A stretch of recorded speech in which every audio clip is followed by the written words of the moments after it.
So today I'm talking about verse 6 of Uڵḷadu Nāṛpadu, but all these verses are sequential. So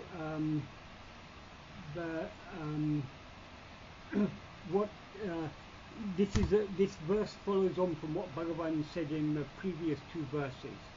In verse 4 he said, if oneself is a form, the world and God will be likewise, that is, they will also be forms. If oneself is not a form, who can see their forms and how to do so?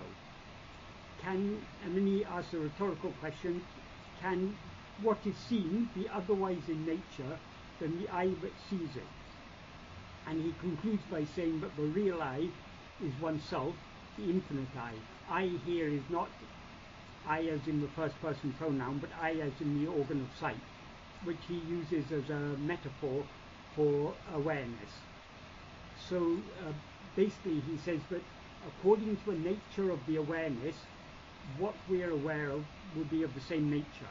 So if we experience ourselves as a form, we'll see multiple forms, and the world and God will for us be just other forms. But if we don't experience ourselves as a form, as in sleep, who can see their forms and how?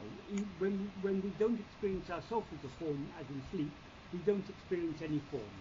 So forms seem to exist only because we take ourselves to be a form. And the form we take ourselves to be is a body. So in verse 5 he says, the body is a form of 5 sheaths.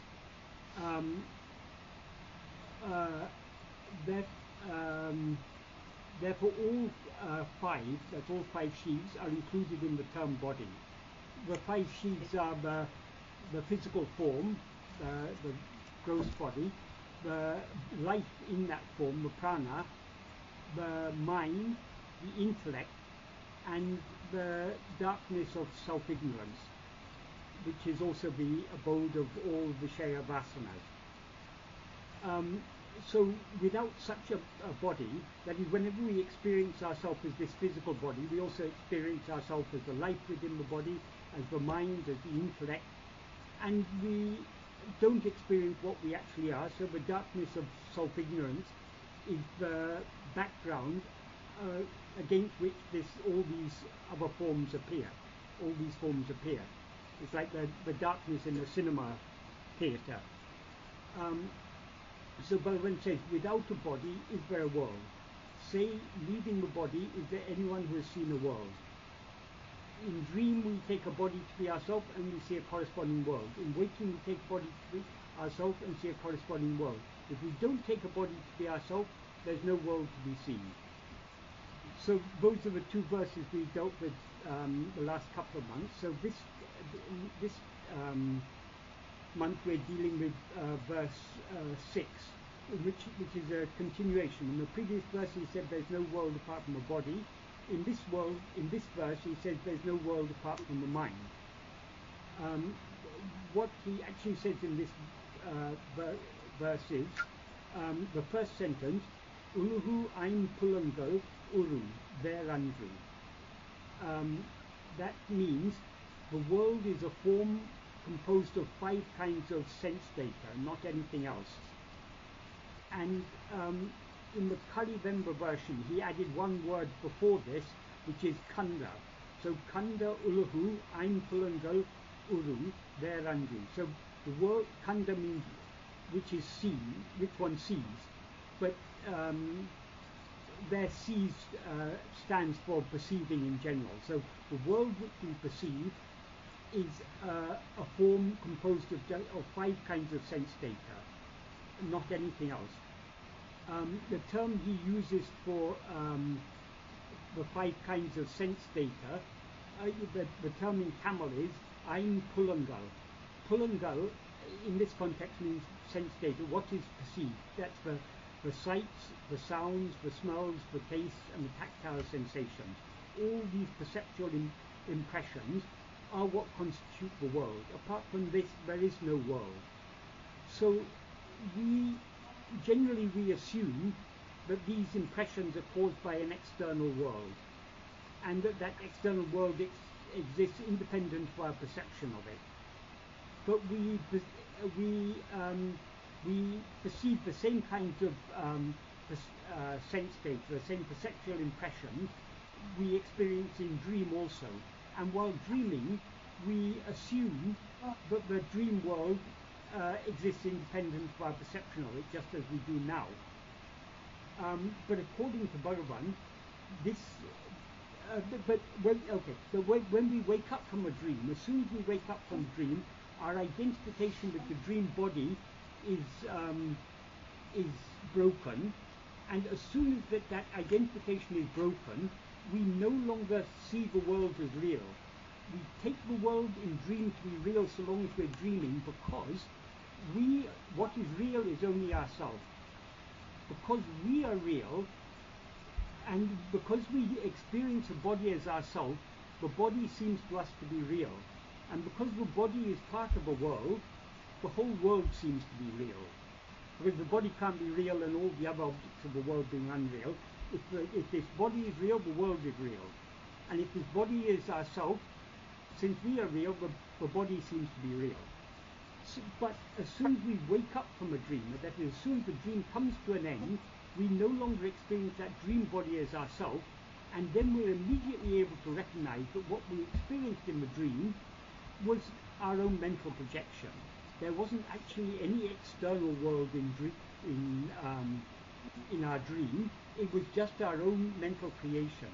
According to Bhagavan, this world is exactly the same as the world we experience in our dream. It's just our own mental creation. Because we see this world, because we perceive this world, it seems to exist. But actually, it doesn't exist independent of our perception of it. The word that he uses here for world is ulahu, which is a Tamil form of a Sanskrit word, uloka. Uloka is a word not used in modern Sanskrit. It was used in Vedic Sanskrit. It occurs a lot in the Rig Veda and other Vedas. But in modern Sanskrit, or in later Sanskrit, that is, the post-Vedic Sanskrit, classical Sanskrit, it became modified. Uloka became modified as loka. But in Tamil, it retained closer to the original form, ulahu. So Bhagavan often used to explain that the exact meaning of uloka or loka is sight, or what is seen. I think it's connected with the word lochana, which means eye. And etymologically, I think it's quite possibly related to the English word look. So the world is what is seen. And Bhagavan used to say the reason why that term is used to refer to the world is because the world is nothing other than what we perceive, and therefore does not exist independent of our perception of it. That is the main point of this verse. So, as I say, in the first sentence he said, the world which we perceive is nothing but the 5 kinds of sense objects, 5 kinds of sense perceptions or sensory impressions, nothing else, vēṟaṉ. So there's vēṟaṉ, that's he's emphasizing there, it's nothing but that. And then in the next sentence he says, I'm pulaṉ, I'm poṟikku, pulaṉaim. That means these 5 kinds of sensory data are sensory phenomena perceptible to the 5 sense organs. That he's using 2 words here. Pulaṉ means what is perceived, and poṟi means the sense through which we perceive it. So these 5 kinds of sensory impressions are perceived only by are impressions to the 5 senses, or for the 5 senses. Then in the next sentence he says, ulahai, well, I'll first deal with the first clause of the next sentence, because it's got 2 clauses. The first clause, which is a because clause, or since clause, ulahai maṉam oṉṭṛu aim poṟi-vāyāl ōrndiḍudalāl. That literally means because of the mind seeing the world through because of the mind alone seeing the world through the five senses. Or in other words, since the mind alone perceives the world by way of the five senses, and then in the main clause he says, maṉattai, aṉṭṛi, ulahu, uṇḍō. That means, is there a world beside the mind? The word aṉṭṛi means besides, excluding, if not for, apart from, other than, or without. So Bhagavan is saying, though he asks it as a question, it's a rhetorical question. Obviously when he asks, maṉattai, aṉṭṛi, ulahu, uṇḍō, is there a world apart, besides the mind or apart from the mind, independent of the mind, he means there isn't any world apart from the mind. That is, the world does not exist independent of the mind that perceives it. And then he ends with just one word, are, which means say. So in other words, if we take these two sentences as one, it is, the meaning is, since the mind alone perceives the world by way of the five senses, is there any world apart from the mind? When he says maṉam oṉṭṛu, it means that oṉṭṛu is emphasizing the mind, and here it's used in the sense, though it means one, here it's used in the sense of alone. It's the mind alone that perceives the world. Many people imagine that even after the ego is destroyed by atmañāna, even after we attain atma sakshatkara or liberation or mukti or whatever we call it, we will continue to perceive the world. From this verse and many others, it's very clear that that is not the case, because it's only the mind that sees the world. When the mind, what is the mind? The mind, the essence of the mind is the ego. The perceiving element of the mind is the ego. And the ego is nothing but a wrong knowledge of ourselves, an erroneous awareness of ourselves. An awareness of ourselves is something other than what we actually are. So when we are aware of ourselves as we actually are, we cannot be aware, we cannot be aware of ourselves as the ego, and when we're not aware of ourselves as the ego, who is there to see any world? So in these three verses, verses 4, 5, 6, Bhagavan makes it very, very clear the world seems to exist as a collection of nama-rupa, names and forms, only because we take ourselves to be a form. All of these are a projection of our own mind. As Bhagavan says in the fourth paragraph of it is just like the spider spins out thread from within itself and again draws it back into itself, the mind projects the world from within itself and again draws it back into itself. So all the phenomena that constitute this world, everything that we see as if it's outside ourselves, including our own body, including the person we seem to be, is all our own mental projection. So since we are the projector of this and the perceiver of it, if we want to investigate what is the truth of all these things, we have to investigate what is the truth of ourselves. Are we really this mind or ego that we seem to be? Am I really Michael? Now, for 62 years or so, I've been laboring under the delusion that I am Michael. Is this true? According to Bhagavan, it's not true, but it still seems very true to me. So that means we have, so long as we have this delusion that we are a person and that we consequently see a world, this self-investigation is required. As Bhagavan says in Nanya, so long as there are Vishaya vasanas in the mind, so long the investigation, who am I, is necessary. What is the sign that there are Vishaya vasanas? What are Vishaya vasanas? Vishaya means phenomena, basically. It's anything other than ourself. And a vasana means a propensity, an inclination, a desire, a liking. So what Vishaya vasanas means is our liking to be aware of phenomena.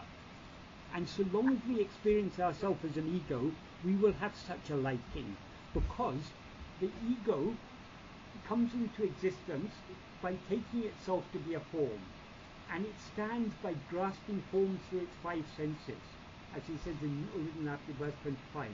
The ego cannot stand for a moment without being aware of things other than itself. When we're not aware of things other than ourselves, as in sleep, we're not aware of ourselves as the ego. The ego seems to exist only so long as we're aware of other things. So for its survival, the ego has a strong urge to be constantly aware of other things. This urge to be aware of other things is what is called Vishaya Vasanas. And other things seem to exist because of our urge to be aware of them, but they're all only our mental projection. So according to Bhagavan, it is only because we experience ourselves as this ego, but the world seems to exist, but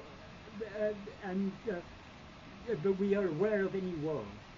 So so long as we're aware of any world, we have to continue practicing, trying to investigate ourselves to find out what we actually are. Because when we find out what we actually are, we will cease to be what we now seem to be, the person we now seem to be. We will experience ourselves just as pure self-awareness.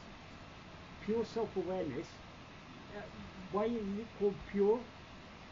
Now our self-awareness is impure because it's mixed with adjuncts. We now experience ourselves as I am this person, I am this body. So that is the impure self-awareness, which is the ego.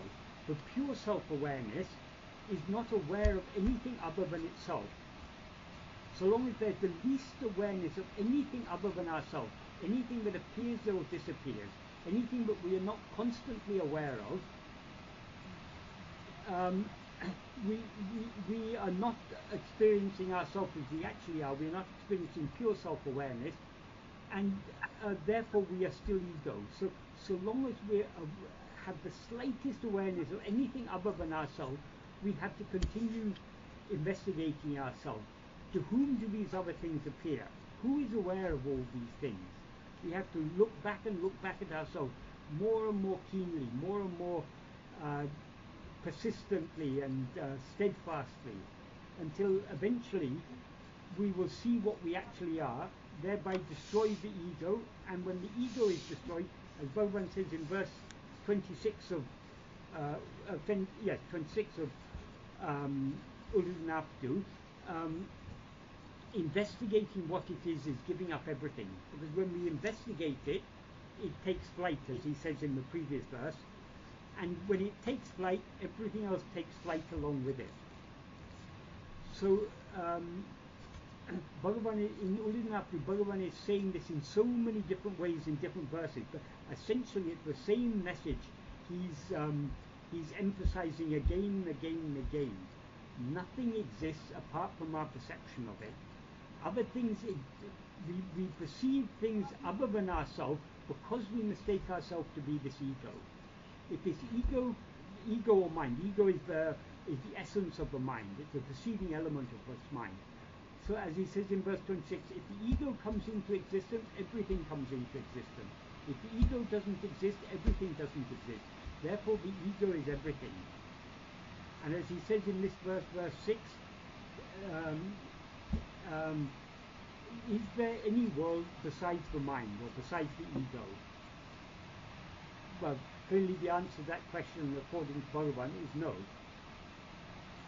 That was Bhagavan's experience, and that is also actually our experience, because it is only when we experience ourselves as this mind, as in waking and dream, that we experience a world.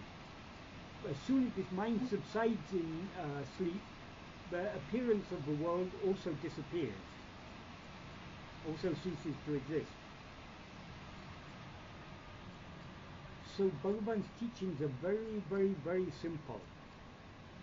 Because we rise as this ego, so all the problems of the world, every conceivable problem exists because we have risen as this ego. So the root problem is only this ego. So who am I who now mistake myself to be this ego? That is what we need to investigate by looking deep within ourselves.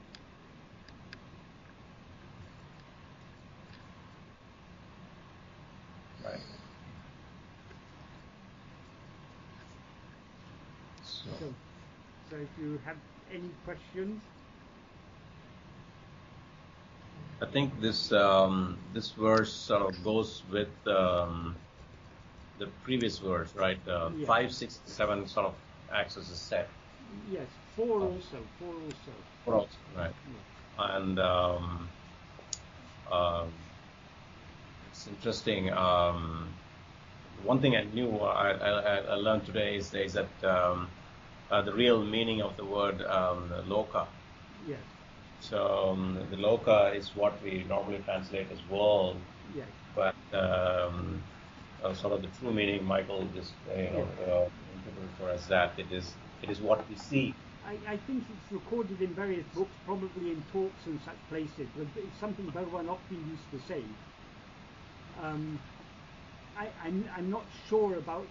I don't know a lot about Sanskrit etymology, but I suspect it's quite probably connected with the word lochana, which means eye. Right. I'm not sure. I may be wrong in that respect. But anyway, Bhagavan definitely said that the actual meaning of loka is what is seen. What we see. And that remarkable similarity between the word loka and the English word look.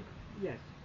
Well, I mean, loka is a Sanskrit word, and Sanskrit is one of the oldest Indo-European words. So a lot of words in European languages are very closely related to Sanskrit words. Mm-hmm. In fact, I live in London, and as you all probably know, the river in London is called Thames. And Thames in Old English meant dark, and it is etymologically related to the word tamas, which also means darkness. so which is the city in the world where the river Tamas is flowing? The city where I live. So it's this eye is the problem.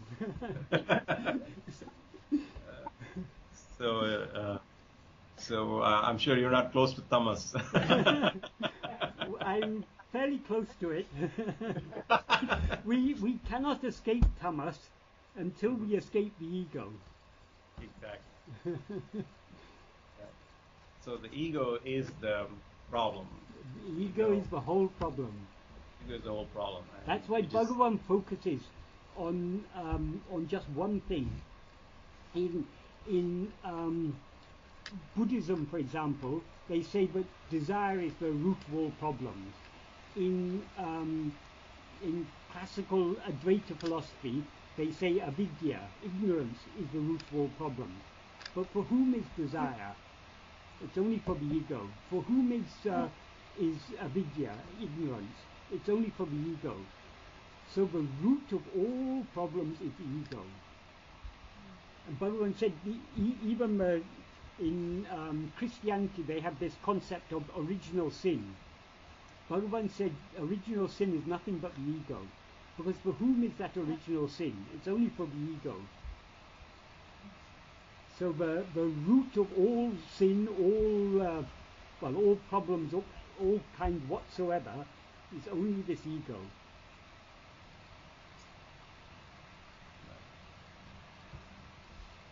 Any questions? The ego is original sin because when we rise as this ego, we are effectively killing Brahman. We're not actually, Brahman can never be killed, but we are, from our perception, in our experience, we, the one infinite Brahman, are now limited as this finite little person.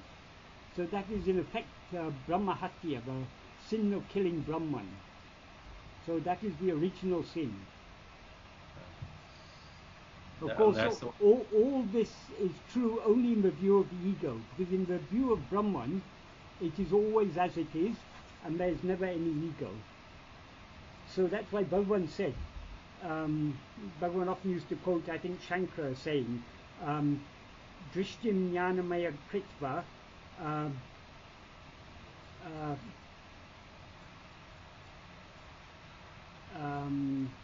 I can't remember, Jagat, anyway, if you turn your turn your drishti, your outlook, your view into that of jnana. Jnana means pure self-awareness, and see the whole world as Brahman. What does it mean, seeing the world as Brahman? It's like saying, see the rope as a snake. Sorry, see the snake as a rope. What is actually there is only a rope. Now we are mistaking that rope to be a snake. If we are told to see the snake as a rope, what actually are we seeing? We're seeing only the rope. We're not seeing any, we're just seeing the rope as it is. We're not seeing any snake at all. When we recognize that it's a rope, we're not actually seeing the snake. So also when we recognize that this world is nothing but Brahman, we're not actually seeing any world. We're not seeing any names and forms. We're seeing only Brahman. The infinite pure self-awareness, Satchidananda. Anadi, Ananta, Akhanda, Satchidananda, as Bhagavan says in verse 28 of Upadeshandya. There he says, if one knows one's real nature, then Anadi, Ananta, Akhanda, Satchidananda. Anadi means beginningless, but it's timeless. Ananta means, it can mean endless, limitless, or infinite. Akhanda means unbroken. Satchidananda, Sat is being, what is. Chit is awareness, pure awareness. Ananda is pure happiness. So that is all that is real. That is the real nature of Brahman, that is the real nature of ourself. So all we have to do is just to turn within and look at ourselves.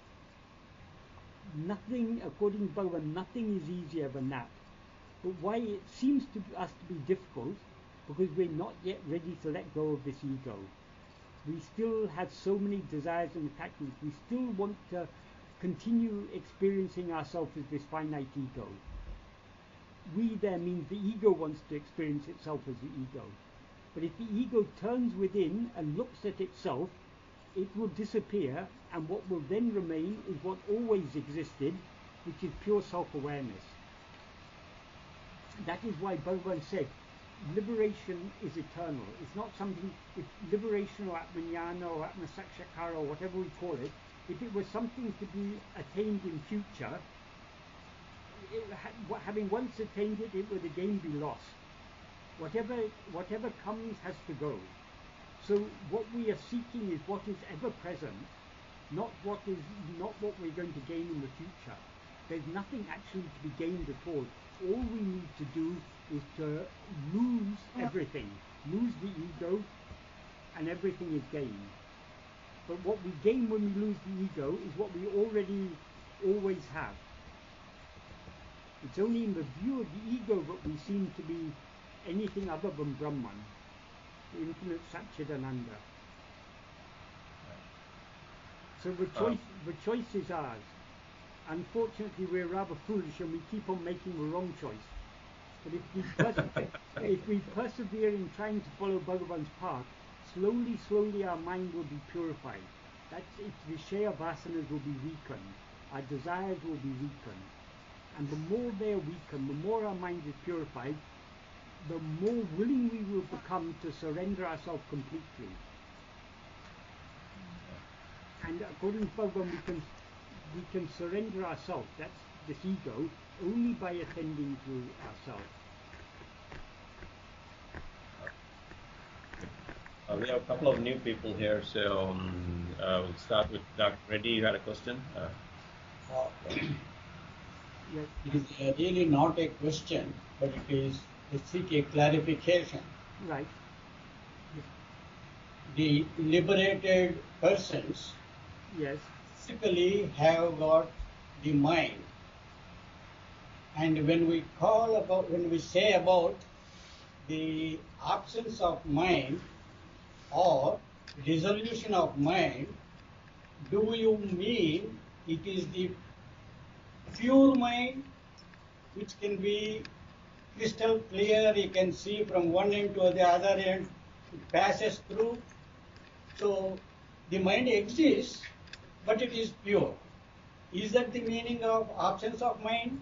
No, it is not. Firstly, there's one a fundamental misconception in the very first word you used. You talked about liberated persons. Liberated persons exist only in our view. Actually, to talk of liberated persons or jivan muktas or jnanis as if they are a person, a self-realized person, they say in English. These are all misconceptions, because we seem to be a person only so long as we rise as this ego. When we are aware of ourselves as we actually are, we are no longer a person, we are Parabrahman, we are Brahman, the supreme infinite whole. And for Brahman, is there any mind? No, obviously not. All Brahman, as Bhagavan says, when we know what we actually are, all that remains is Anadi, Ananta, Akhanda, Satchidananda. It is only in our view that, for example, we take Bhagavan to be a person. We say he was born in Tiruchuri on the 30th of December 1879, and he passed away on the 14th April 1950. Between those two dates, he had a childhood. At the age of 16, he had a death experience which transformed him, and then he came to Tiruvannāmalai, and for some years he was absorbed in samadhi, and then slowly he started coming down to interact with the world as a normal person. And then for many years the disciples gathered around him, people asked him questions. He wrote Nāņa, Upadesh Undya, Uڵḷadu Nāṛpadu. He answered questions, all these things. In whose view is all this true? Only in our view. There's a story once that happened in Bhagavan's lifetime.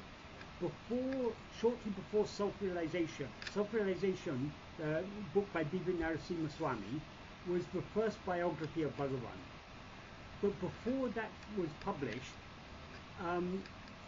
shortly before, one Malayali scholar came and visited the ashram. And he wasn't a great scholar, I mean, he was just a person who liked writing a lot. So he liked going to different, visiting different ashrams and mutts and writing biographies about the swamis in those mutts. So he came to Tiruvannāmalai and he wanted to write a book about Bhagavan. So he started asking people for stories. He gathered a few stories from people in the ashram. Then he went to the town and he gathered a few more stories. And finally, when he gathered stories which he selected the stories which he thought were very interesting, he wrote them in a book, in a notebook, and he showed them to Bhagavan. And Bhagavan patiently read the whole book, and wherever there were spelling mistakes or grammatical mistakes, he corrected them. So everyone in the ashram was very excited. Here's someone's written a biography of Bhagavan, and Bhagavan has gone through it, corrected it, so it must be with Bhagavan's approval.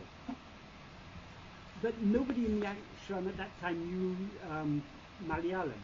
The only person who knew Malayalam was Kundu Swami, and he often went away for a while. So he had been away visiting some other mutts or something. So when he came back, everyone told him, this person has written this biography, you please read it and tell us what is written in it. So he asked that for the notebook, and he started reading it, and he was appalled by what he read in it.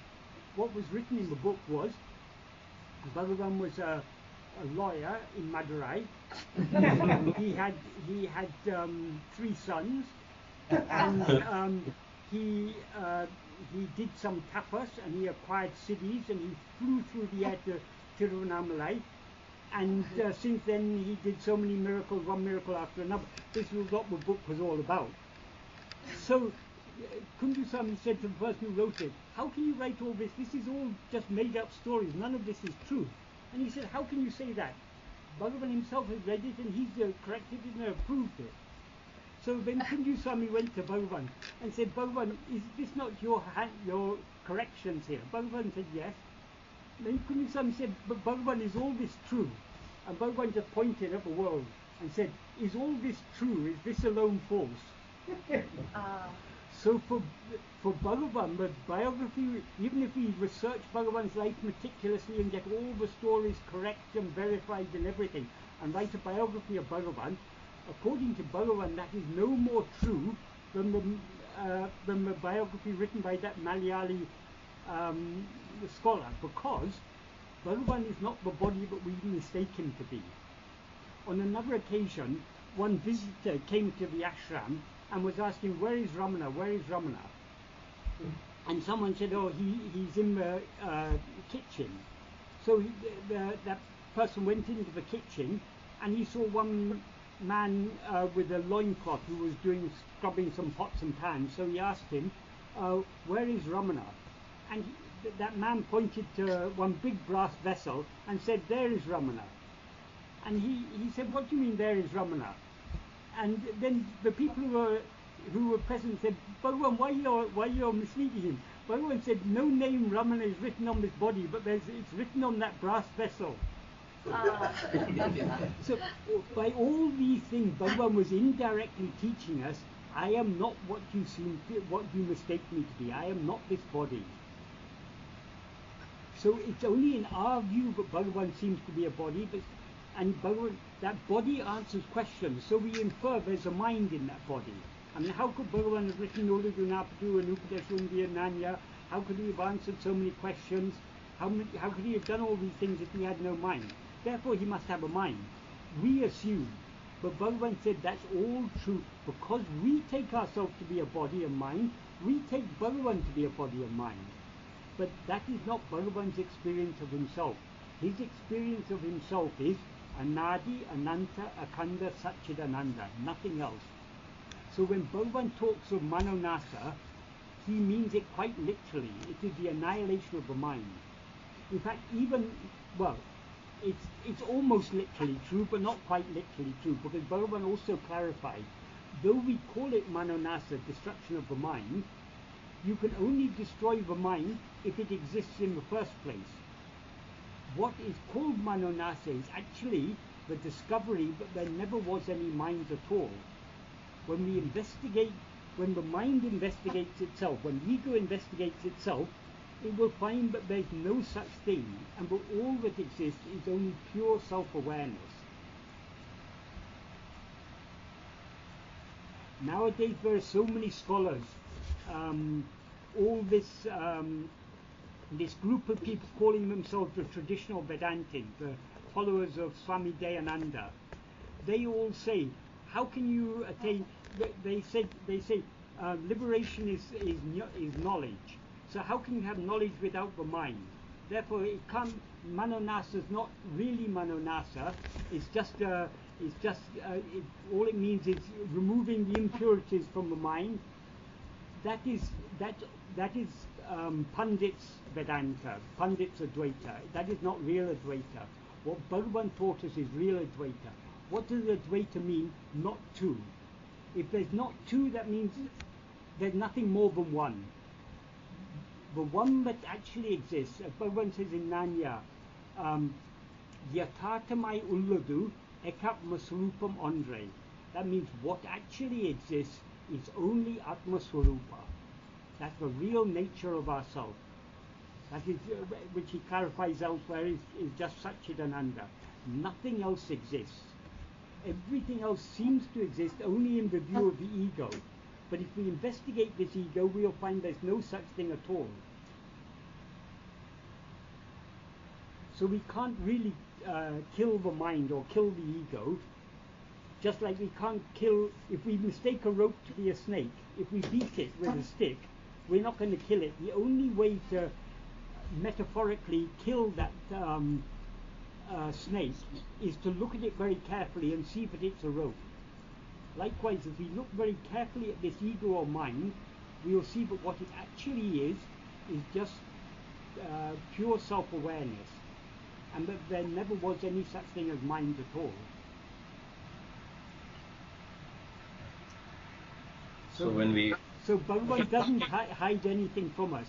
That's why the final truth is not, now what Bhagavan taught us is what is called Devata Siddhanta. That's or vivata vada. That's the contention that everything is a false appearance. And it's a false appearance that appears only in the view of the ego, which is itself a false appearance. That's what Bhagavan has taught us. But he said, that is not the final truth. That is what we need to accept so long as we're following this path. But the ultimate truth is ajata, but nothing has ever come into existence or seemed to exist at all. But that is what we will experience when we investigate ourselves and find that there never was any such thing as mind.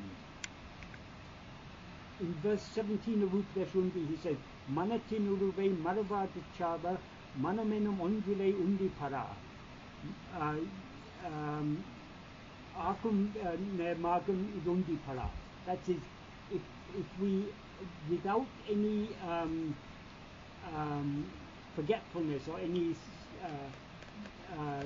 negligence, if we investigate the form of the mind here means the ego, we investigate it vigilantly and without any without forgetfulness or negligence, what we will find, maṇam oṇģģilei, there's no such thing as mind at all.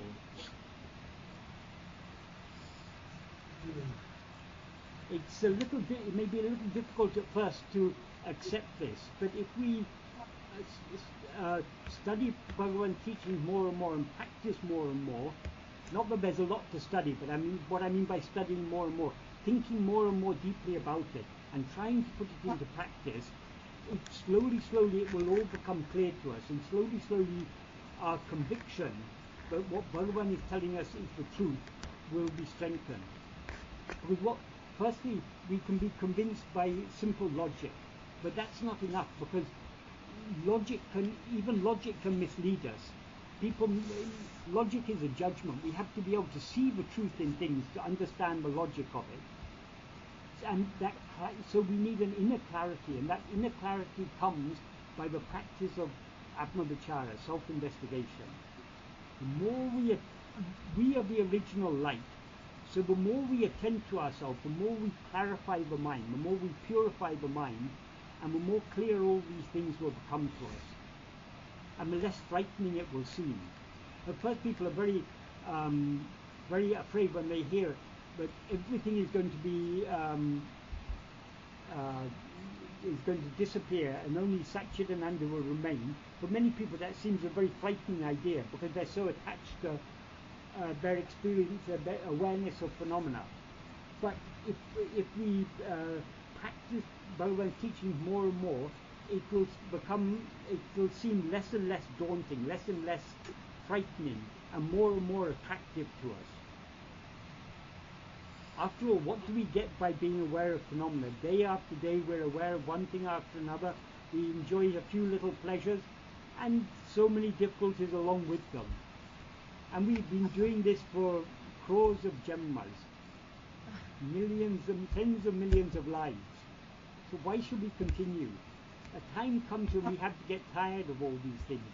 And only when we're tired of all these things will we be willing to accept what Bhagavan has taught us. And will we be willing to put it into practice? Right. So the choice is ours. There's no compulsion. Bhagavan is never going to force liberation upon us until we're ready for it.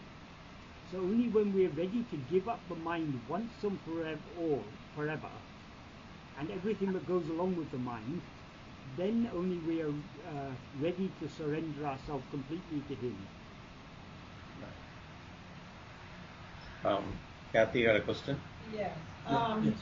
I appreciate you saying that, because even as I'm sitting here listening to you, I just felt like I wanted to cry. I wanted to throw up. My ego is just fighting me. And so, we all face the same trouble. We have only one enemy, and that is our own ego. And so when you talk about investigating, I don't want to just, of course, I don't want to just intellectually understand, which I intellectually understand, and that has to do with my mind. Yeah. I want to really absorb what you're saying, and when you're saying investigating, then my question is, how do I do that? How do I investigate? Okay. Okay. Scientists, if they want to investigate, supposing there's some new disease is spreading, and they want to investigate and find out what it is. What is the basic tool of any investigation? Or supposing there's a judicial inquiry, some disaster has happened. There's been a train crash, or there's been a fire or something, and there's a judicial inquiry to find out what is happening. What is the basic tool of any type of investigation? It is observation, attention. When the scientists are investigating,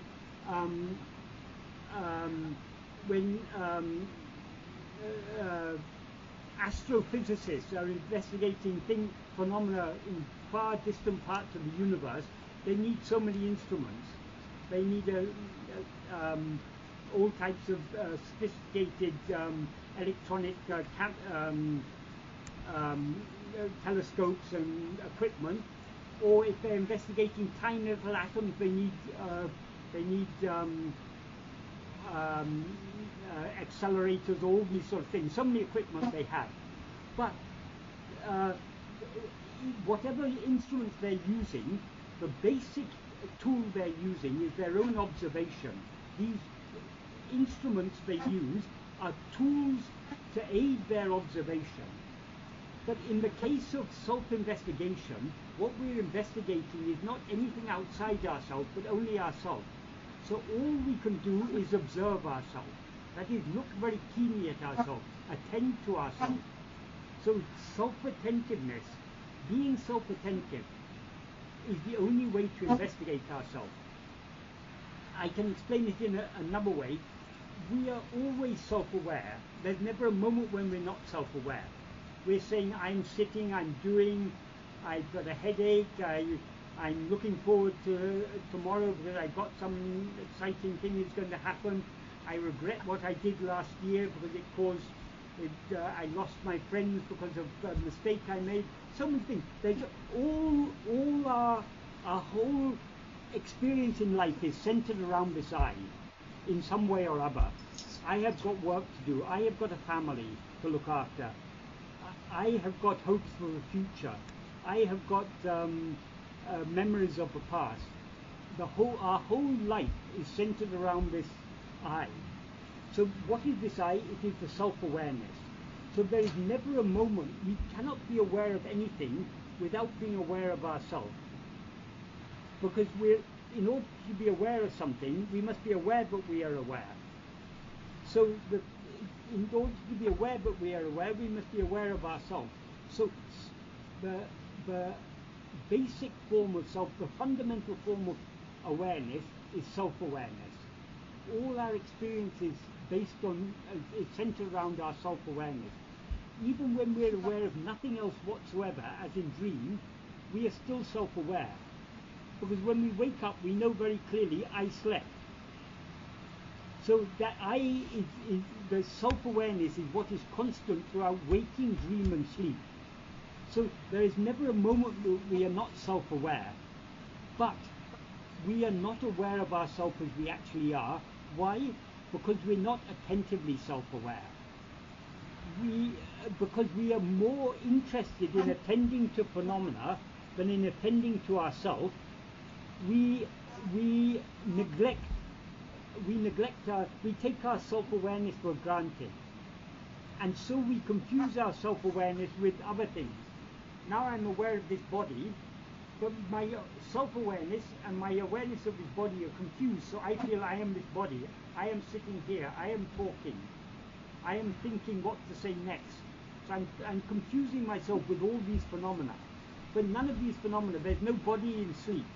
There's no speaking there's no speech in sleep. There's no mind in sleep. But now I take all these things to be myself. So I now have a confused experience, a confused awareness of myself. So in order to get a clear self-awareness, I need to be attentively self-aware. We are always negligently self-aware. We need to try to be attentively self-aware. That is, when we talk about self-attentiveness, we're not actually attending to an object, we're just being self-attentive, we're being attentively self-aware. Now we're aware I am. What is this I? Let us try to be attentively aware of it. And I mean, this is as much as can be explained in words. Sometimes when people used to ask Bhagavan how to practice this, Bhagavan said, do you need to be shown the way inside your own home? You are familiar with your own home better than anyone else, so you don't need to be guided inside. No one is as familiar as you with your self-awareness, with what you call I. So all you need to do is to investigate, is to observe this I, to look at it attentively, to try to see what it is. So it's self-investigation simply means self-attentiveness, keenly observing or looking at ourselves. Of course, when we say looking, we're not looking with our eyes, because we ourselves are not a physical form. We now mistake ourselves to be a physical form, but what we essentially are is just awareness. So awareness can never be an object, but awareness is always aware of itself.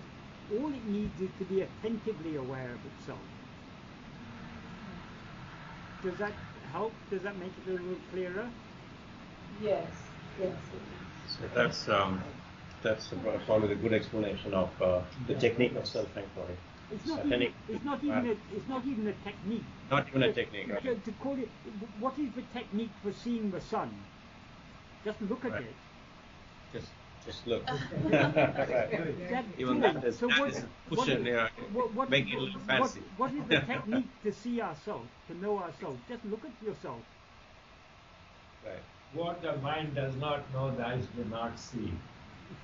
Yeah. So, to have a spiritual vision and spiritual knowledge would help us to self-aware and to be self-aware and have a self-inquiry done. But when you say spiritual knowledge, what is spirit? Spirit is awareness. So we need to be aware of awareness. That we need to be attentively self-aware. It is only from within ourselves that we can get spiritual knowledge. That is why Bhagavan said, the ultimate teaching, though he gave us teachings in words, all his teachings in words are directing us to turn back within. Because he said his ultimate teaching is teaching through silence. And that silence is what is always shining in our heart as I. So if we want to get spiritual knowledge or spiritual awareness, we have to turn our mind within to attend to ourself alone. Exactly. Instead of focusing the attention towards the external world, focus to self-words. Turn 180 degrees, so to speak. Exactly. And is attention in our control? Sorry, the power of attention, it seems to be that, like you're talking, even if I choose not to attend to it, I will automatically hear you. I cannot force myself to not hear you. So it doesn't seem like the power of attention is in my control. if what I'm talking is very uninteresting, and you've got an interesting book, you will be reading your book and you won't be even hearing. I'll be droning on in the background. You'll hardly even notice me. Oh, I think I'll notice you, Michael. No, but that means there's some interest there, right? That is because you choose to attend, because you're interested. Supposing I was talking boring subject. Supposing I was talking about economics or something that you're not at all interested in, or any subject that you're not interested in. Right. You will quickly lose interest, and you'll start thinking other thoughts, because the attention is the one thing that is always under our control. Okay, sometimes, supposing there's a sudden blast outside, there's an explosion, your attention will be drawn there. So, but why our attention is drawn there? Because a sudden noise is a danger for us. Instinctively, we choose to attend to something which is a threat to us. But so attention can only be drawn towards something that comes and goes, but awareness, I can never attend to it because it's like even if I don't want it, I'm aware. So yes, true. You're aware. You're now self-aware, but you're not attentively self-aware. Most of the time, you're not attending to your own awareness. You're not being attentively self-aware because you're attending to other things. So it's a matter of turning our attention back, trying to be attentively aware of ourself alone. What is attention? Attention is a selective use of our awareness. So I choose to try and make out what are these dark forms on this PC screen in front of me. So I attend to it. You choose to try and understand the words I'm speaking, so you attend to them. Right, there's a stimulus. There's a stimulus to attend to, but awareness is not it doesn't call my attention. Well, why? Because you're more interested in other things. If you're passionately interested to know who am I, then attention will awareness will call your attention. Because what you essentially are is awareness. Other things come and go. The body and mind that you now seem to be, you're aware of them. You're aware of this body only in waking state. In dream, you're aware of some other body. In sleep, you're not aware of anybody at all. In waking and dream, you're aware of this mind, but in sleep, you're not aware of it. So, all these things come and go. All the objects of all phenomena, objects of awareness, come and go. But underlying it all, there's a constant awareness. And that constant awareness is self-awareness. We're always aware, I am. So what is this I? Instead of attending to other things, we want to withdraw our mind from other things and focus our attention on ourselves. But it doesn't mean that our awareness is an object. Obviously, it's not an object, but we can attend to anything we're aware of. We can attend to thoughts, we can attend to feelings, we can attend to emotion, we can attend to sights, we can attend to sounds, we can attend to tastes, we can attend to smells, we can attend to tactile sensations, we can attend to ideas, we can attend to so many things we can attend to. Anything that we're aware of, we can attend to. So the one thing that we're always aware of is I am. But because we are more interested in being aware of other things, we neglect to attend to ourselves. So all Bhagavan says is,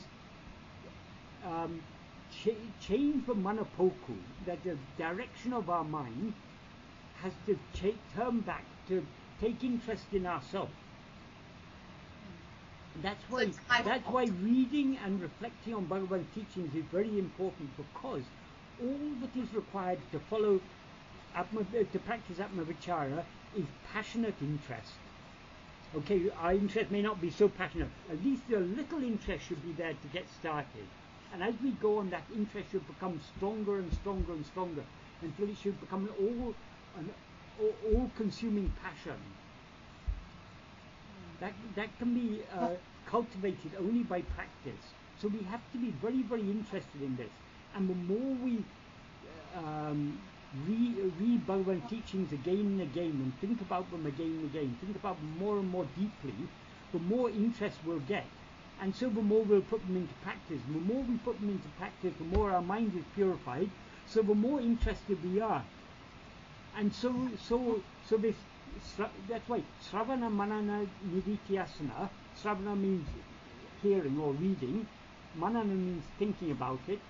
Nidithyasana means contemplation, putting it into practice. These have to go. This is a cyclical process. It's constantly, each one is feeding the other. Yes. And they're all collectively, they're generating more and more interest in us. Why any of us come to Bhagavan? Because we're interested. When we hear the question, who am I? Okay, good question. Who am I actually? I take myself to be this person, but who actually am I? We start off with a little interest. But if we allow our mind to dwell on this subject and think more and more about it, our interest becomes stronger and stronger, becomes more and more passionate.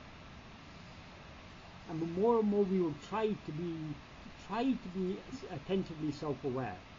Bhagavan uses various terms for it. He calls it atmachintana, which means thinking of oneself. But thinking there doesn't mean thinking of oneself as an object. It means being attentive to oneself. He also uses the term swarupa smarana. That literally means self-remembrance, or remembrance of one's own form.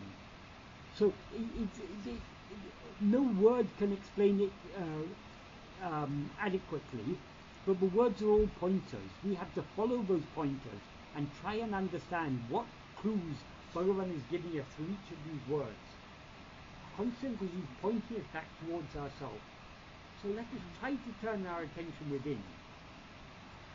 Bhagavan says in Aksharam like, Chirundi ahangani dinamaha kankan teriyam and rani and aranatla. Chirundi aham, that means turning within.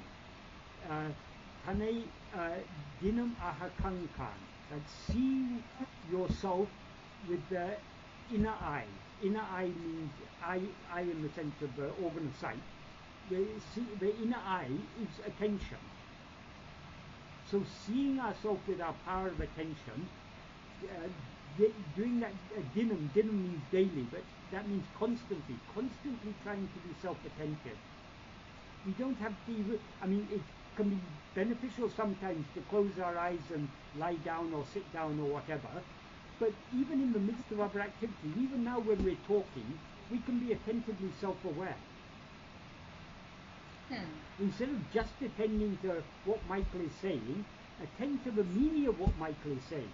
Even if he's not doing so, at least you can do so. He may just enjoy jabbering, but you make use of his jabbering, because what he's jabbering about is what Bhagavan has said. I'm just regurgitating what I read from Bhagavan. So, but we have to be interested in this subject. We have to be keen to know what we actually are. But that's why Bhagavan used to say, Bhakti is the mother of jnana. Because Bhakti is that interest, that love. We have to love to know what we actually are. Because what we actually are is what Bhagavan actually is. So long as we take ourselves to be a body, we'll take Bhagavan to be a body. But if we want to know what Bhagavan really is, we have to see what we ourselves really are. Because he is our own self. Yes, Michael. Yes. So in that same verse, Bhagavan also guarantees, if you're persistent, Teriyum, he says. Teriyum, yes. Teriyum. Yes. Like you will see it, you will know. It will be known. Right. This is really, it's a guarantee. Yes. If you're persistent in our efforts, it will happen. Yes. Do you have a question? I've always had this doubt. Intellectually, I understand self-awareness is everything I. Yes. Has Bhagavan ever talked about the arising of the am, the arising of the ego? Yes, Bhagavan constantly talks about the arising of the ego. What the ego is, one thing we need to understand very clearly, I am is the truth. Because when we say I am, that am is just denoting the existence of I. So according to Bhagavan, what actually exists is only this I. So I am is the truth. But what we all experience I am. There's nobody who can reasonably doubt their own existence. But we all experience ourselves as I am this person. So that adjunct mixed self-awareness is what is called ego. So there's no such mixture with adjuncts in sleep. In sleep we're just aware I am. But in waking and dream we're aware of ourselves, I am this person, I am this body. So that it is the adjunct mixed self-awareness is what rises. The pure self-awareness, I am, never rises or subsides, because it is the eternal reality. It's the base from which everything else arises. And what is the first thing to arise? The ego. But arises as I am this body, so the ego rises, projects a body, takes it to be itself, and therefore projects all this world. So all arising begins from the ego. The ego is the first to arise. So by preventing the rising of the ego, by knowing what we ourselves actually are, we'll prevent the arising of everything. Thank you. Right. Bhaskar, you had a question? Yeah, my question is similar to along those lines. I just wanted to know, I mean, is ego and self-awareness one and the same, or how do you distinguish? Okay. Is the snake and the rope, are they one and the same? Not really. Yeah, well, they are the same. There's only one thing there. What is actually there is only the rope, but it seems to be a snake. So the actual thing is one, but it's what it seems to be is the problem. So also there's only one self-awareness.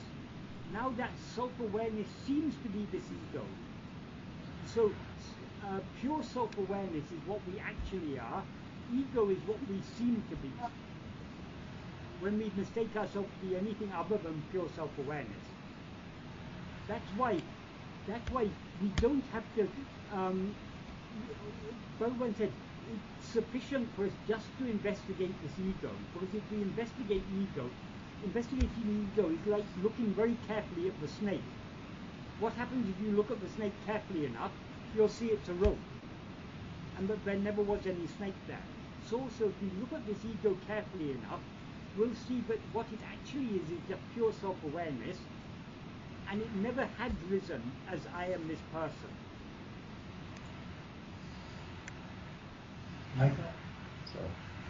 That is what in there's a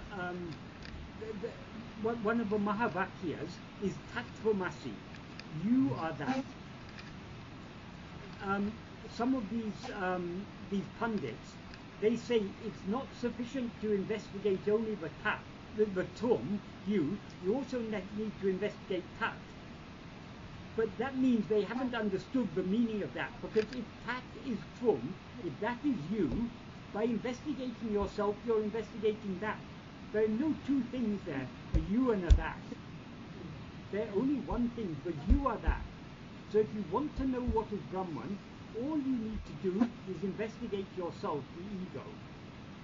Because what the ego actually is only Brahman. What seems to be the ego is Brahman. So if we look very carefully at the ego, what we will see is only Brahman, which is pure self-awareness. Prajnanam Brahman. So it is so simple. What complicates it is our own mind. Because we come with so many preconceived ideas, and we're not willing to give up all our old beliefs and simplify our understanding, it seems to us to be very obscure or difficult, but actually it's as clear and as simple as broad daylight. And Bhagavan has said it in so many ways to make it so easy for us to understand it. But still, in order to understand it, we need to be ready to give up all our old ideas, all our old beliefs. Sadhu Om used to say, when we come to Bhagavan, we need to come like a clean slate.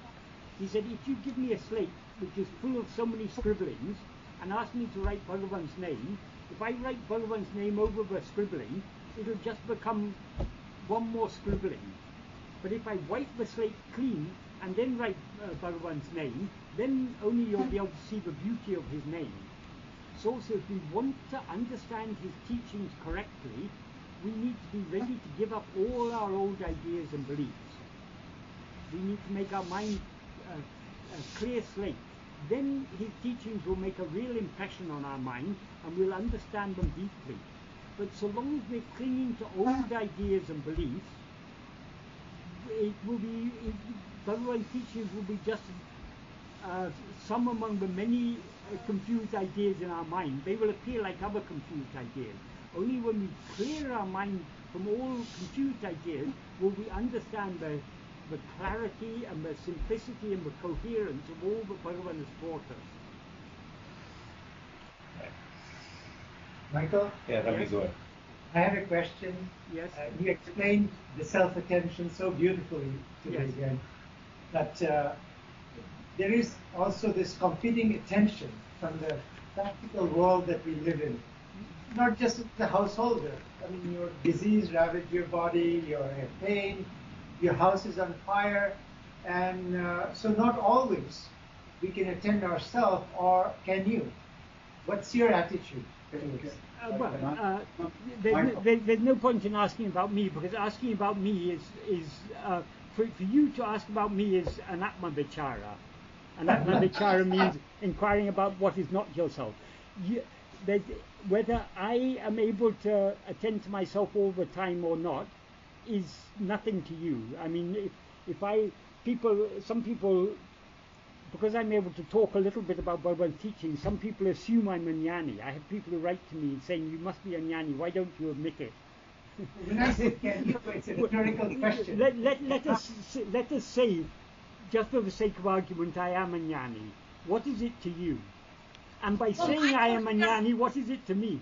So the fact is, I'm just in the same boat as everyone else. I'm interested in Bhagavan's teachings, I'm trying to follow Bhagavan's teachings. And I can't say I'm following Bhagavan's teaching perfectly, because I still have Vishaya vasanas, I still have desires, I still like to experience things other than myself. My mind is still an outward going mind to a great extent. So to the extent our mind is outward going, to the extent our Vishaya vasanas are strong, to that extent our attempts to be self-attentive will be rather faltering. But we know what we're aiming for. If the more love we have to know what we actually are, the easier it will be for us to be attentively self-aware, even in the midst of a battlefield. Because even when all sorts of calamities are happening around us, we're all aware I am. It's my house that's on fire. It's my family who are having problems. It's my bank account which is now empty. So all these problems, whatever problem you can conceive, is a problem for whom? It's a problem for me. Who is this I? So since we are at the center of all the problems, instead of looking out at the problems and worrying about them, because actually, according to Bhagavan, we cannot change anything in the external world. What is to happen in the external world is going to happen. And what is not to happen is not going to happen. However much effort we make to make it happen, Bhagavan, are you aware of the note that Bhagavan wrote for his mother? Yes. When he, in December 1898, after Bhagavan had been about 2 years in Tiruvannamalai, somehow word had got back to Madurai that he was living as a sadhu in Tiruvannamalai. So his mother wanted to come and see him and ask him to come home.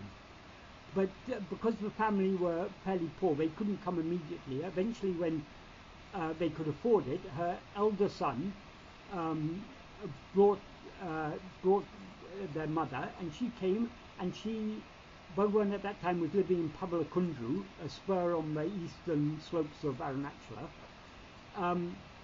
She came and started pleading with him to come home. Bhagavan just sat there keeping quiet.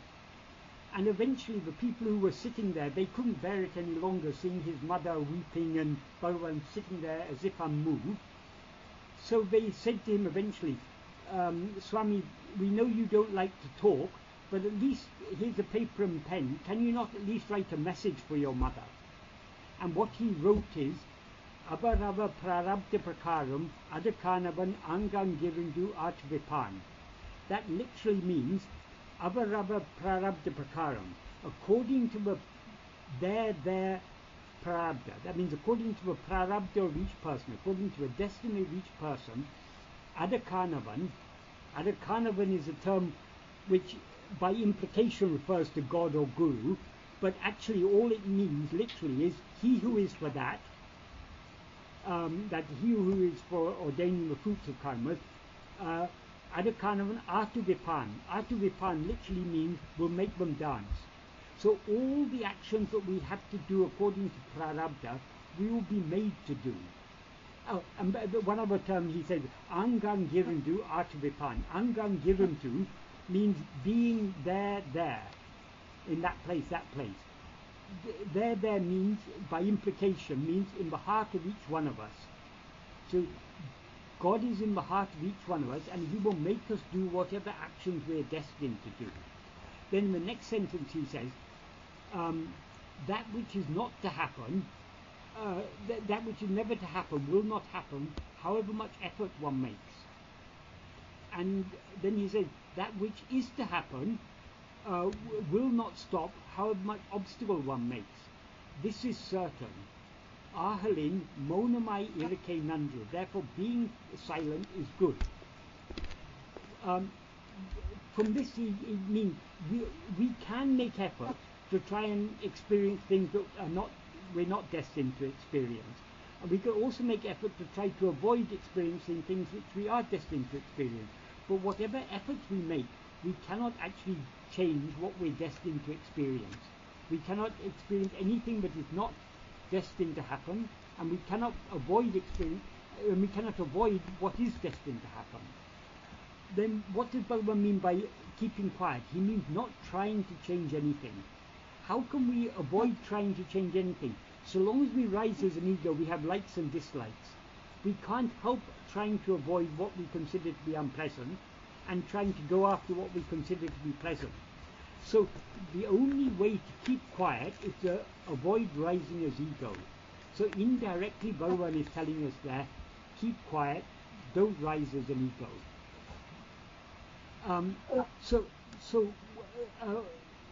We cannot change anything. Therefore, in Nanya, there's a paragraph in which Bhagavan explains, talks about self-surrender. He first says,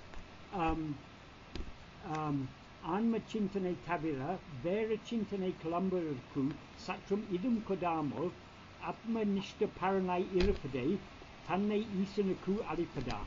That means Anma chintane tabira, other than atma chintana, other than thought of oneself or self-attentiveness, vera chintane kalambarku, satram idum kodamo, without giving even the slightest room to the rising of any thought other than self-attentiveness, and thereby atmanishta paranai irupte, thereby being firmly established in oneself, tanne isanuku alipadam, that is giving oneself to God. So what Bhagavan is saying there, we should not think of anything other than ourselves. And then in the next sentence he says, however much burden we place on God, he will bear all of it. And then he says, when one Parameshwara Shakti is when we know that one Parameshwara Shakti is driving all the events in this world, why should we endlessly think, I should do this, I should do that, or it's necessary to do this, it's necessary to do that? What the implication there is, it's not necessary for us to do anything. All we have to do is to surrender ourselves by being self-attentive. And then in the final sentence he gives a very simple but beautiful analogy. When one is travelling on a train, knowing that the train is carrying all the burdens, why should we suffer unnecessarily by carrying our small luggage on our head? Whether we carry the luggage on our head or put it down on the seat or on the luggage rack, it's being carried by the train anyway. So putting it on our head doesn't change matters at all. So the implication of that, thinking about anything other than ourselves, is absolutely unnecessary. Why we think about other things? Why we think about what we must do tomorrow, how we are to earn more money, how we are to look after our family, how we are to provide good education for our children, how we are to do this, how we are to do that. Why we are always thinking of this? For one simple reason, because we don't have faith in Bhagavan. If we had complete faith in Bhagavan, we would leave even the thinking to him, because he will make whatever is destined to happen will happen, and the actions that our body, speech and mind are destined to do, they'll be made to do. But that is no concern of ours. Our only duty is to be self-attentive. Anma Chintane Kadira, Vera Chintane Kalambra, Grisatun Idum Kadama, giving no room to the rising of any thought other than this Atma Chintana, this self-attentiveness. That is all Bhagavan asks us to do. Is there anyone here who is able to do that? Is there anyone here who can't do that? Raise your hands. I was the first one to raise my hand. I can't do that. I lack faith in Bhagavan. I'm always thinking of things other than myself. But that's okay. I mean, we can only travel on this journey from where we are now. So it doesn't matter where we are now. We're on a journey back home. So wherever we happen to be, we know the direction. Bhagavan has pointed us the direction. It's straight back within yourself. So we will try to the best of our ability to go in that direction. At first, because of our lack of deep, all-consuming love, it seems like an uphill task. Doesn't matter. The only way to get to the top of the hill is to climb. However difficult it may be, we just have to keep on trying. And every step we make in the right direction is one step closer to our goal. We can stand still on this journey, but we can't turn back. So we have to keep on trying to turn our attention back within. That is the only real freedom we have. We can misuse our freedom by choosing to attend to this or that, but that's a misuse of our freedom, and it's not going to change anything. If we want to be free from prarabdha, if we want to be free from what we're destined to experience, the only way to free ourselves from prarabdha is to turn our attention within. So long as we're looking outward, what we're destined to experience, we will have to experience. So Michael, are you saying that we can change prarabdha by self-inquiry? No, we cannot change prarabdha in any way. All we can do is avoid experiencing it by not attending to it.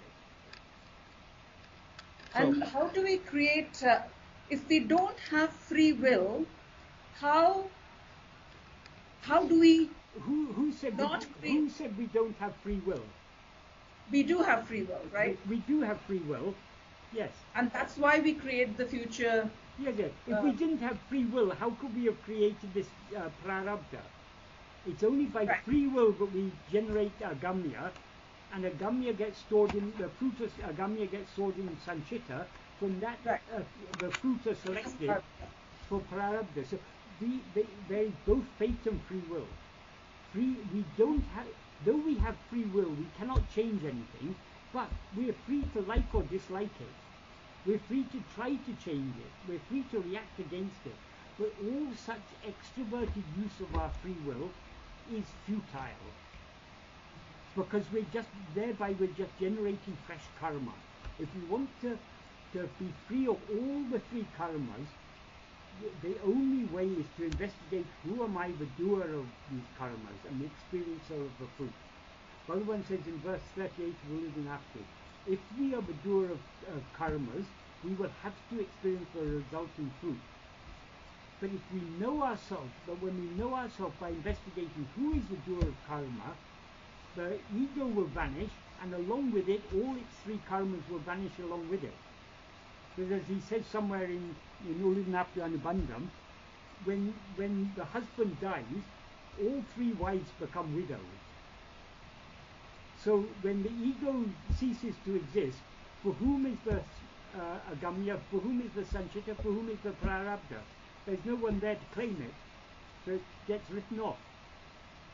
So obviously it's not going to happen right away. I mean, at least not for me. Well, no, let's not say that. It could happen at any moment when we are ready for it. If you're ready for it, it can happen now itself. But when we're honest with ourselves, we have to admit we're not yet ready for it. That is the problem. But how to become ready for it? Only by following this path Bhagavan has shown us. Sadhu Om used to say, never think that you're a beginner in this. Always have the attitude that this can happen any minute. Yes. And also, what all we need to do is to see what we actually are. Is that difficult? It has to be so easy if we are willing to do it, if we're willing to give up looking at other things and look back at ourselves. But the problem is our lack of willingness. That is why this abhyasa, this practice is necessary. So getting into this path of inquiry, is that also grace? Of course it's grace. But what is grace? Grace is the love that God or Guru has for us. Why God or Guru has that love? Because God or Guru is our own self. And the very nature of our self is self-love. So what we actually are is Brahman. As Brahman, we have infinite love for ourselves. And because God and Guru are Brahman and they don't see us as anything other than ourselves, other than themselves, they see us as none other than themselves. So when Bhagavan sees us, he doesn't see us as separate from himself, he sees us as himself. So what Bhagavan loves just to be. So because he sees us as himself, he loves us just to be. So his love for us just to be as we really are is what is called grace. That is always working in our heart. And that is what has drawn us, that is what has attracted us to this path.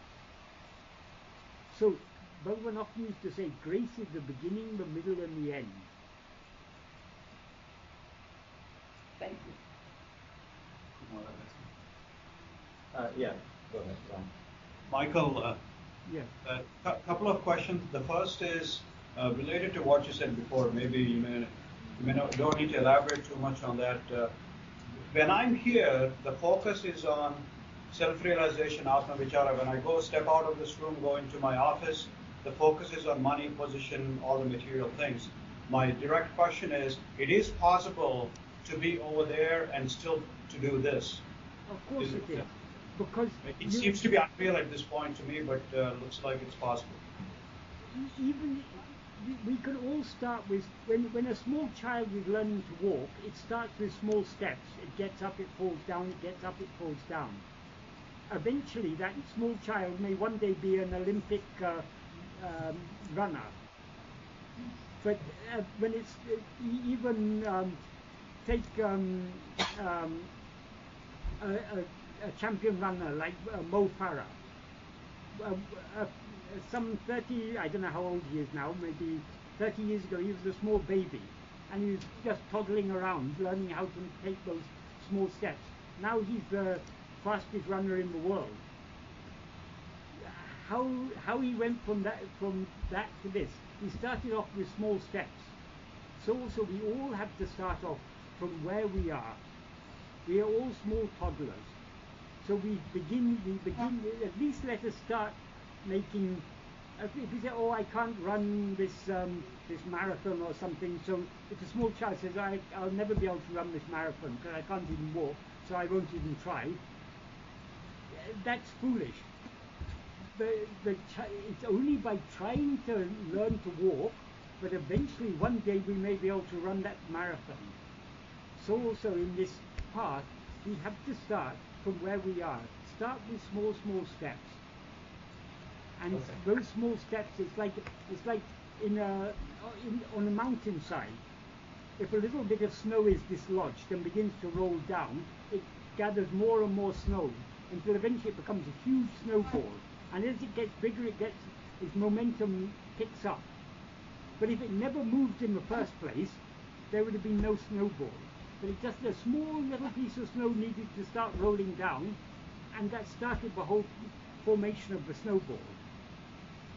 Yep. So we all have worldly thoughts. We all have fears and insecurities and desires and all these things. It's the nature of the human mind. So we all have concerns about worldly matters. But slowly, we need to try and wean our mind away from these things. Okay. The other follow-up question is, the Shastras and Upanishads say that we need to be having our duty towards the family if we are married and so on. But after going through this for a long time, I feel our fundamental duty is self-realization, and if we take care of that, everything else will be in place from a materialistic standpoint. Bhagavan said, your duty is to be, not to be this or that. Why do you think you're a householder? Because you identify a particular body as yourself. So you take that body to be yourself, another body to be your wife, some other bodies to be your children. It's all originates from your wrong identification of yourself with a body. So that is our swadharma, is to know what we actually are. Okay. If we start off with the idea, I'm a householder, I'm a grahastha, that itself is an obstacle. Why should you even think you're the person you seem to be? Okay, now I seem to be a householder, I seem to have a family, I seem to have all these responsibilities. Well, if these are, for whom are these responsibilities? It's for this body and mind. So according to the destiny of this body and mind, it will be made to act accordingly. So if you are destined to earn money for your family and take good care of them and everything, that's you, meaning you, this body and mind, it will happen. But why should you take yourself to be this body and mind? So we have to slowly separate ourselves from what we seem to be. Okay. So it's whatever we are to do for our family is according to prarabdha will be made to do it. You cannot do anything more for your family than what you're destined to do. So, we need not think, we need not be concerned about that, because as Bhagavan says, Adakanavan Angan Jirindu Atuvitan. Bhagavan is in your heart and will make you do whatever you need to do according to prarabdha. Your only duty is to keep quiet, that is to turn your attention within and try to know what you yourself actually are. Michael, I just wanted to add to that, yes. That whenever I practice sitting quietly, doing meditation, whatever it may be, it definitely helps me at my workplace. Yes. And also, like you said, viewing everybody different is the fundamental problem. Yes. It is it is difficult to forget the you and I. Yes. But when there is a problem, if you try to view the other person as yourself, it becomes a little easier. Yes. Yes. But I do feel that sitting quietly, meditating every day kind of helps me handle things better. Yes, certainly, because if we are following Bhagavan's path of Atma-vichara, we are slowly training our mind to detach itself. So when we are detached, we can a detached householder, a person who has a family but is inwardly detached, is actually able to do much better for their family than someone who has strong attachments.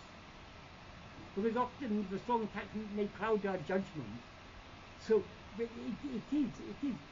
I mean, in every way. I'm not saying that our outward life is going to be transformed by following Atma-vichara, because our outward life is anyway going on according to destiny. So what is destined to happen is going to happen anyway, whether we like it or not.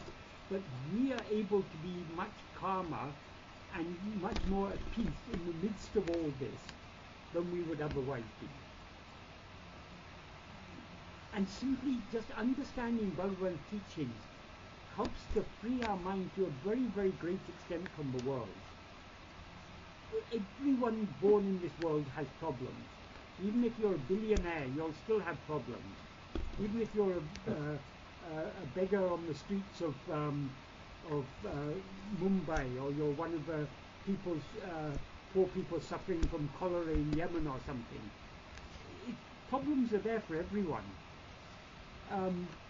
So problems take different forms according to different circumstances, but we all have problems.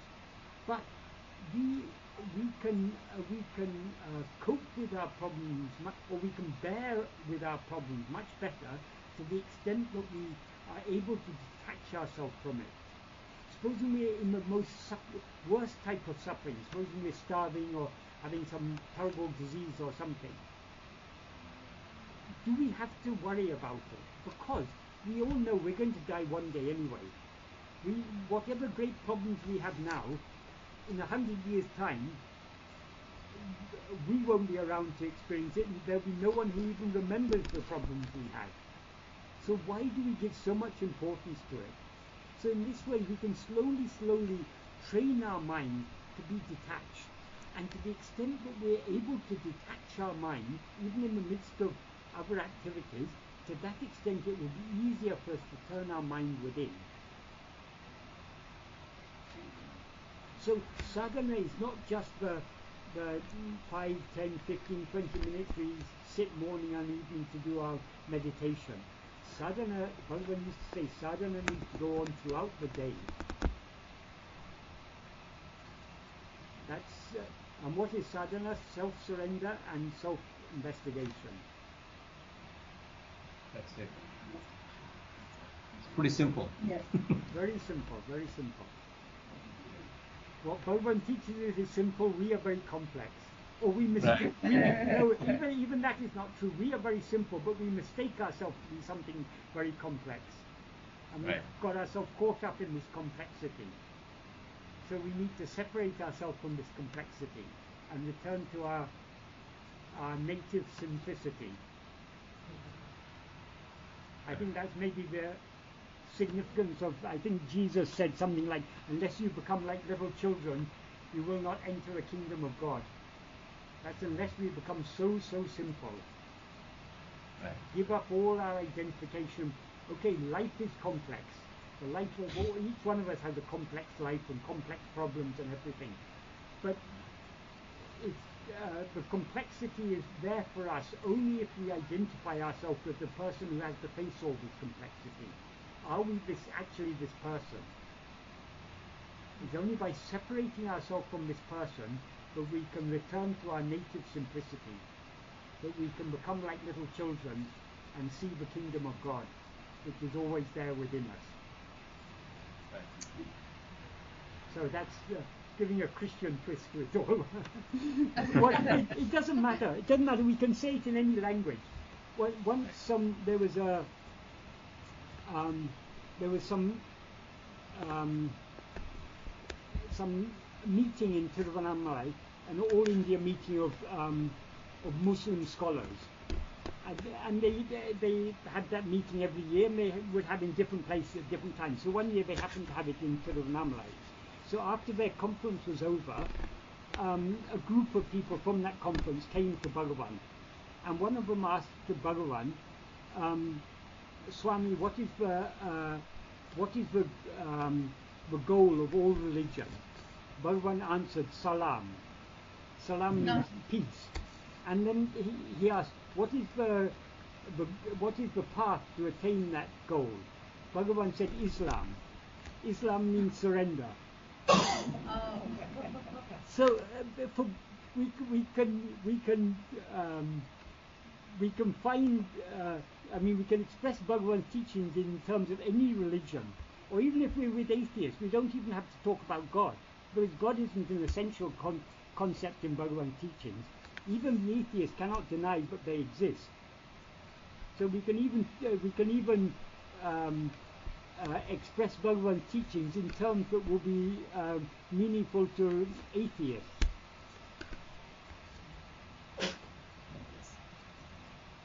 Because the one thing that is, Bhagavan is touching on the heart of everything, which is I. Nobody can deny I. And nobody can deny that because of what we now take ourselves to be, we are suffering numerous problems. So surrendering this self-identification, surrendering is Islam, we attain peace, which is salam.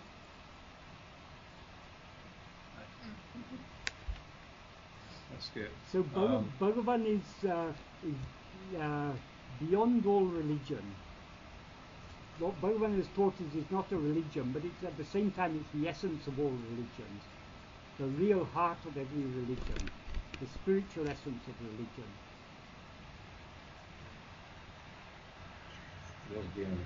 So,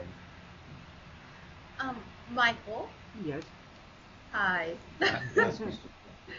No, just like tying it back. I'm just remembering what we started off saying. The actual ŭľḷadu Nāṛpadu verse 6 today. It said that the world exists because of the perceiver, the one who sees. So you're saying only in our world of name and form that we take ourselves to be, we perceive everything else as name and form. Yes.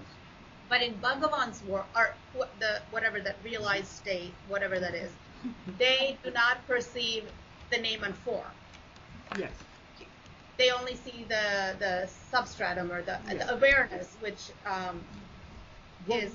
what we see as the world, Bhagavan sees as Satchidananda himself.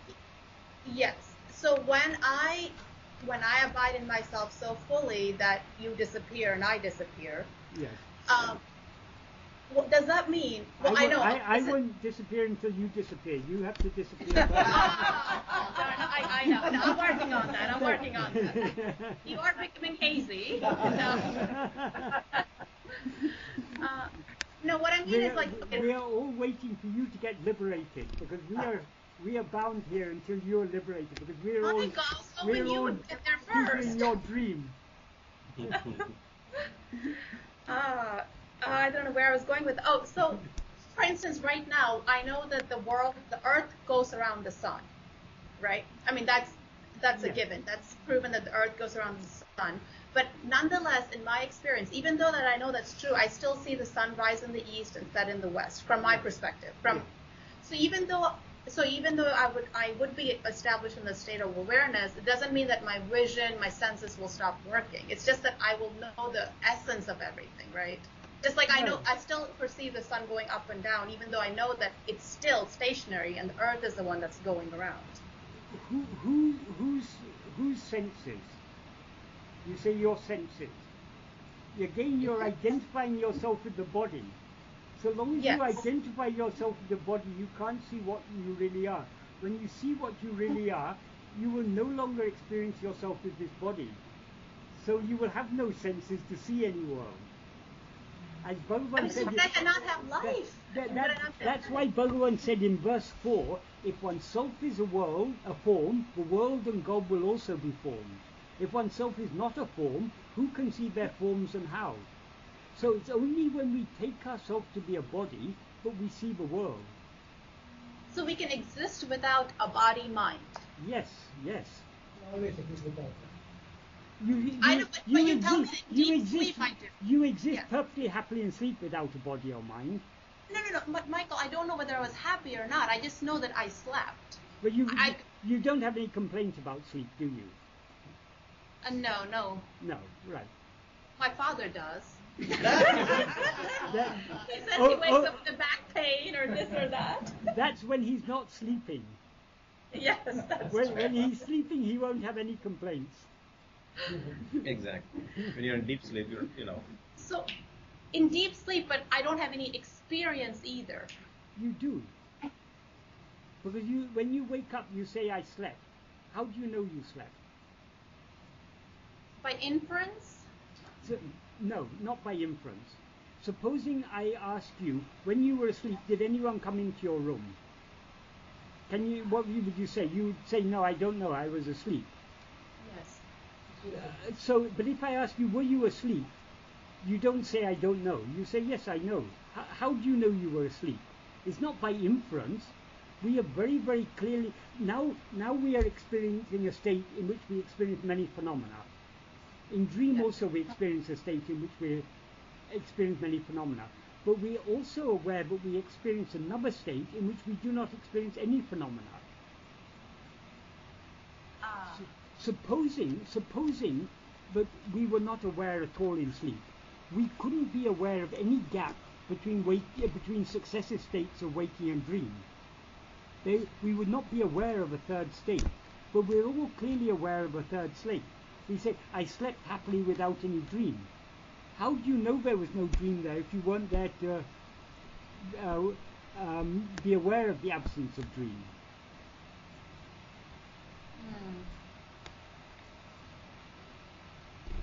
Because so I cannot deny myself any time. You cannot deny yourself, because what you essentially are is just self-awareness. But because we take awareness of other things to be awareness, and because awareness of other things is absent in sleep, sleep seems to us to be a blank. But to whom does it seem to be a blank? Only to the ego in waking and dream. When we're in sleep, we don't have any complaints. Oh, it's a blank, it's a void. Sleep is according to Bhagavan, sleep is a state of pure self-awareness. The idea that sleep is a state of darkness is only from the point of view of the ego. It is not actually true.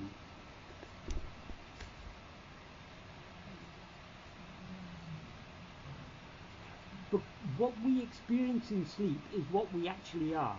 But because now we don't experience what we actually are, we can't recall what we experienced in sleep. Because if we could recall what we experienced in sleep, we would be aware of ourselves as such even now, and the ego would be annihilated. So sleep is a very, very, very important clue Bhagavan has given us.